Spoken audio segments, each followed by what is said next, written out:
Guys, did you guys hear the story of the black lady who drove 3 whole hours to go confront a man who made a comment on Shit's getting weird.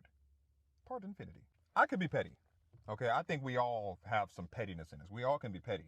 Okay, I don't think I'm this petty though. This is like a different level. Days ago, you left a comment under somebody's comment section. Do you remember that by any chance? Not really. It was regarding Tennessee, District 7. Yeah, well, John, you don't know me, I don't know you, but I was that person that you commented under. Yeah, it's great. Besties, they say the villain you made is going to jail, and I hate that for her. They're saying it's blackmail because she drove 3 hours and... Please, I don't have any time for any gossip now. Eh? Yes. Look at you. Do something with it. It's just money coming to me easily. Money coming in and needing me. Money coming in repeatedly. Money coming, it's just money coming. It's just money coming to me frequently. Money coming in to be with me. Money coming in secretly. Money coming, it's just money coming. It's just money coming to me always. Money coming in all day. Money coming in all paid. Money coming, it's just money coming. It's just money coming to me frequently. Money coming in to be with me. Money coming in secretly. Money coming, it's just money coming. It's just money coming to me easily. Money coming in and needing me. Money. Guys, did you guys hear the story of the black lady who drove 3 whole hours to go confront a man who made a comment on her post about something she was saying? 3 whole hours. Now, don't get me wrong, the man had no reason to be coming at her like that, making all these comments, disrespecting her and disrespecting a whole community, period. But in my opinion, does this lady have no job and or no family? Because what do you mean you drove 3 whole hours? You took 3 hours out of your life to go confront an internet troll, right? An internet troll about something that he said, which to me lets me know, this is all my opinion, this man is mad at the world and he's basically trying to take it out on the black community. Because what do you mean, sir, you have a whole wife and you're on Grindr, right? You have a whole wife and you're secretly on Grindr. Not to say there's anything wrong with being on Grindr, but you're not living your truth. So therefore you're upset at the entire world because you do not know how to get out or out of the closet and live your truth. What? Oh, shit. I think this is the right building. I think this is his car. All right. Let's see how this goes.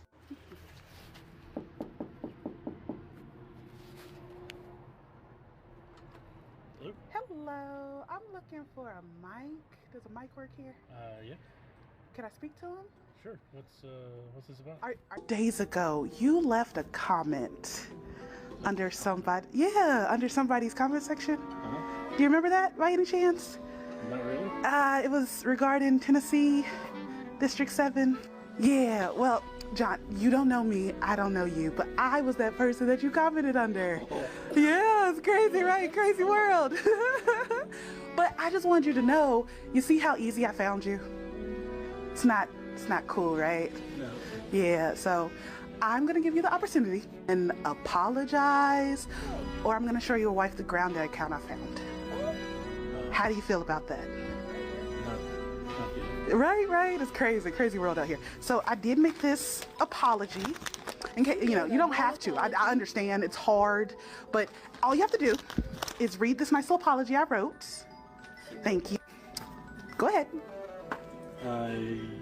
Mike, do apologize for my actions. And I see the consequences of my actions. And I will not do Say it this. louder.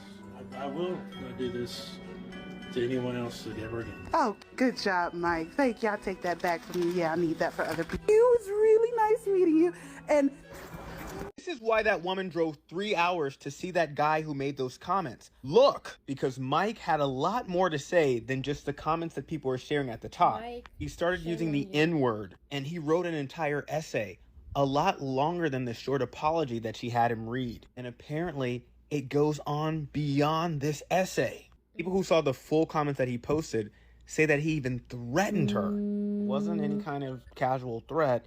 It was a threat to unalive, allegedly. When you see someone have an extreme reaction, realize that extreme circumstances may have caused that reaction. Because just on what I can see alone from these screenshots that Mike posted, The apology that she had him read was nowhere near long enough. This is vile. And she actually handled him a lot nicer than most people would have. So if you don't have the context, read what you can of what he said and know that this is apparently only a fraction of it. Mike, for these disgusting comments and from that hidden account you got from your wife, you just made the D3 List, a podcast about dumb, desperate, and diabolical business decisions. For more episodes of the D3 List, be sure to check out the d3list.substack.com for free. Shit's getting weird. Part infinity. I could be petty. Okay, I think we all have some pettiness in us. We all can be petty. Okay, I don't think I'm this petty though. This is like a different level of pettiness. I would love to strive to be this petty. I just don't have time. I don't know if y'all heard about the lady, right? I guess this guy came in her comment section and said something crazy. I still don't know what he said, but it had to have been something crazy. He said something in the comment section, and then she found out who he was and everything, found out where he worked and all that stuff like that, and then drove 3 hours to find this motherfucker and recorded everything. Showed up at her at his job or something like that, and was like, "Hey, are you Mike?" And he was like, "Yeah." He's like, "Oh yeah, you left a comment under my comment section, saying what you said, and it must have been bad. Mike, what did you say?" I want to know what Mike said. I still don't know what Mike said, but it had to have been bad. And then she's like, "Yeah, I need an apology from you, or I'm gonna tell your wife about the Grindr account I found." The Grindr account, Mike? You said whatever the hell you said. Must have been diabolical, knowing that you have a secret Grindr account and you're married to a woman. The fuck are you doing, Mike? Huh? You have this level of skeletons in your closet, Mike? And you're talking brazy like this online? And we all have skeletons, by the way. We all have skeletons. But this type of skeleton, having a secret Grindr account when your wife doesn't know about it, is a life-altering skeleton. So be a little nicer online, everybody. Because people be acting like they can't be touched. You could be touched. Just the right person is going to touch you. There was a lady who drove 3 hours to confront a man who left a really vile hate comment on one of her videos, and I think that's the first time I've ever seen something like that. Because usually, you never see people really confront their haters or the people that leave hate comments, but this lady, she tracked him down, found out where he worked, found out all the information about him, and then drove 3 hours and pulled up at his work and confronted him and got it on video. And then she made him apologize for leaving all the hateful comments and negativity on her posts. And apparently the guy she confronted left like a really heinous and just like racist comment on her video. And the fact that she pulled up on him, like, I can respect that, but at the same time, it does go to show that like you do have to be really careful about what you do on the internet. But I can respect what she did, because so many people nowadays are way too comfortable leaving hate comments, negativity on people's posts, because they can just hide behind a screen. Like, people genuinely think they are untouchable. They think you can't find anything out about them. They think that, you can't do anything to them. When in reality, the internet has a lot of information about you that is public. But I've seen some posts saying that she actually might be in some trouble for potentially blackmailing him. I don't know if that's true or not, but we'll see. Besties, they say the villain you made is going to jail, and I hate that for her. They're saying it's blackmail because she drove 3 hours and coerced that man into giving an apology. And honestly, I'm like, who gives a damn? But damn, when I think about it, she did private her account and like Bestie put me in, but like, because I sent that friend request, but like, no, I'm mad. But at the same time, when she drove up there and said, you need to read this statement, or I'm going to release your Grindr account to your wife, baby. First of all, that was the coolest shit I've ever seen somebody do.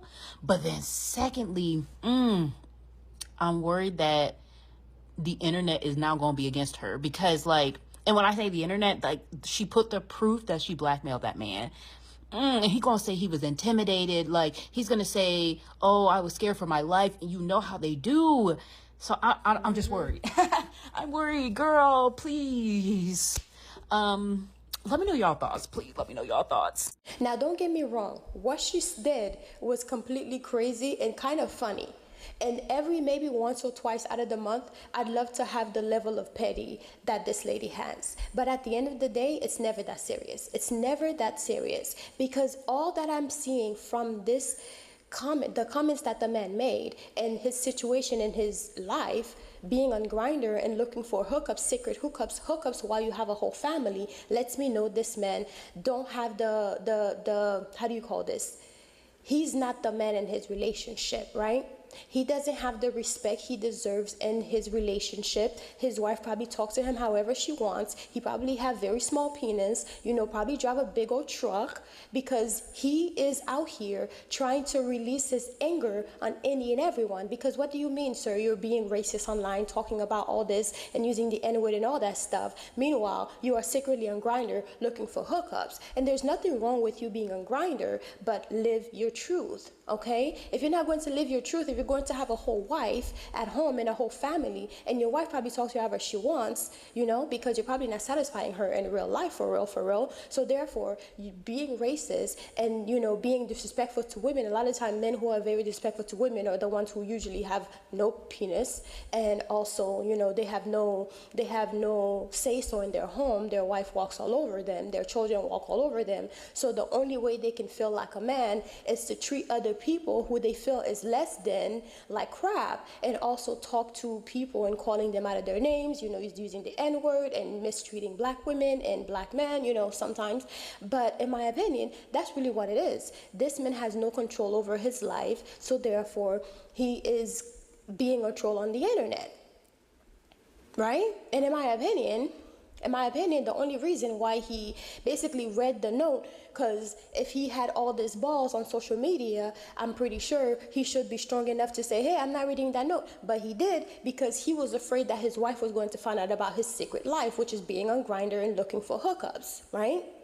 Looking for hookups. So therefore he did it because he had no choice, and also he was at work, and he probably thought that this lady, if she's crazy enough to drive 3 hours to come and confront me, she's probably crazy enough to make a whole scene at my job and posting all the information about my Grindr account to my employees, to my co-workers at work. So this man was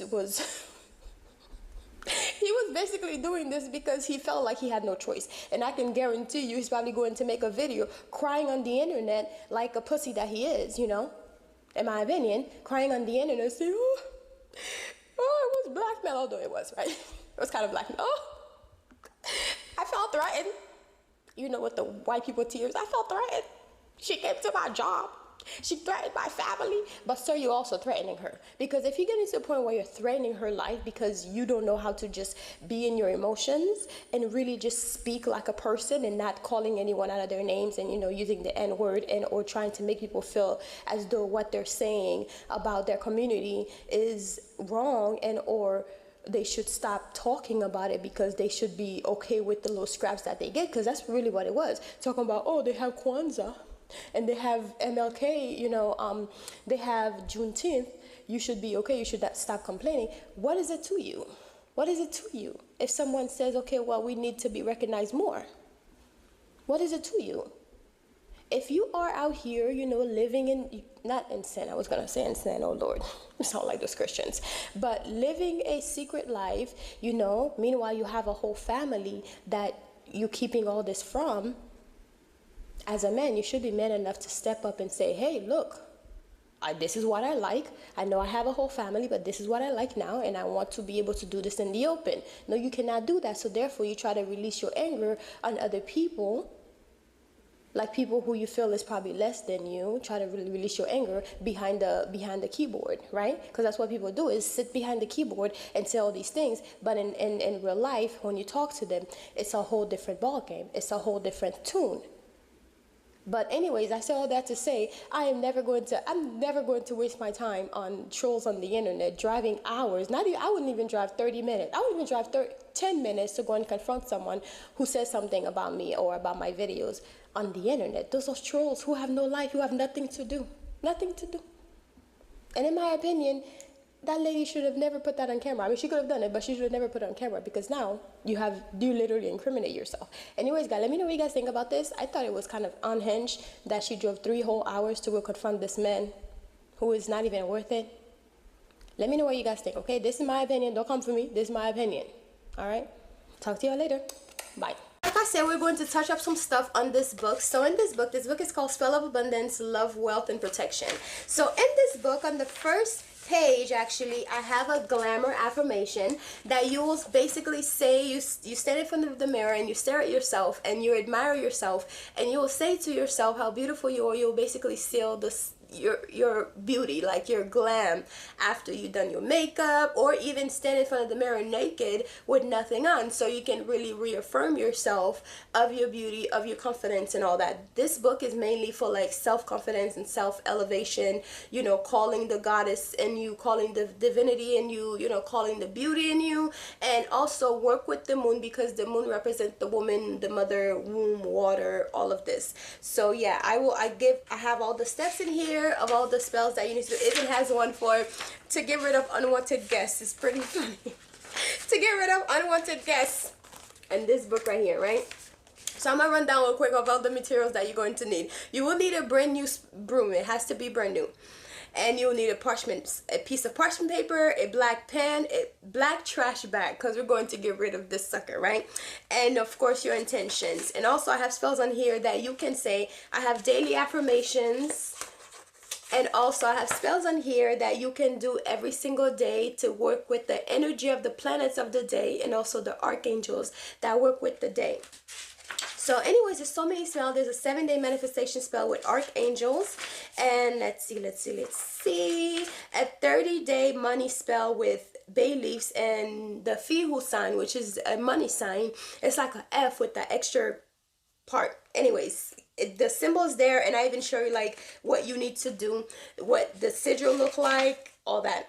And the keys to enhance your spell. So there are different things on here on how to enhance your spell, and basically grow your finance, grow your love, self-love, self-admiration, chance to say to yourself to give you that extra energy to go about your day. And also tips to enhance your spell. Oh, I already said this. And morning coffee abundance prosperity spell. You guys remember I just shared a video about morning coffee and how important it is when it comes to hoodoo, and how you can basically use your first cup of coffee in the morning to manifest a better life or a better day, or to bring forth money to you. So don't let, you know, you're already doing these things anyway, so you might as well just incorporate something a little bit extra to basically boost your thing. And here's to influence your boss spell. So this one, I'm sure people who are actually working are going to love this. It's to influence your boss and attract favors towards you at work. Because look, in this economy, we're all working and we need some boost at work, and we also sometimes need to be tied to our job, so therefore you don't get fired. You know what I mean? So there's some stuff that you could do to basically tie yourself to your job, and or tie the job to you. And once you're done and you're all tired of that job, you can get rid of it. It's not something that's completely permanent, but use magic, guys. It's here for you to use. You have the herbs in your closet, you have the herbs in your pantry, you have the candles that you could just simply buy some candles super cheap. Use magic to elevate your life. Use magic to make yourself better. Let me tell you, Jesus was out here using magic, okay? Walking on water and stuff and turning water into wine. Sounds like magic to me. But anyways, guys, I'll talk to y'all later. Bye.